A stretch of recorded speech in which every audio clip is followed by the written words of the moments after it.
এগুলো কি চার্জে চলে নাকি ব্যাটারি? এটা চার্জার সিস্টেম। আর এই যে সাইডে চার্জার সিস্টেম আছে। কত বললেন? 200 280 280 টাকা। এগুলো হচ্ছে 130 টাকা করে। এখানে কিন্তু অনেক মডেল আছে, মাত্র 100 টাকা। এগুলো অনেক মডেল। অনেক ধরনের কালারের 55 টাকা পার পিস, মাত্র 55 টাকা। এগুলি 60 টাকা পিস, এগুলো 60 টাকা, মাত্র 75 টাকা।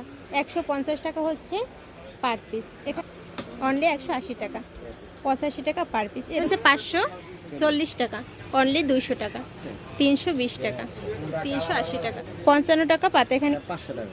500 টাকা অনলি, 350, 500 টাকা, মাত্র 75 টাকা, মাত্র 55 টাকা। 55 টাকার ভিতরে আপনার কিন্তু অনেক কালেকশন। 220 টাকা, এগুলো কিন্তু 220 টাকা করে। এগুলো অনলি 100 টাকা করে, 80 টাকা করে, 120 টাকা করে, 130 টাকা। ভাই এপাশে এগুলো 100 টাকা করে, 480 টাকা। এখানে সব 280 টাকা। শোপিসের অনেক ধরনের আইটেম আছে।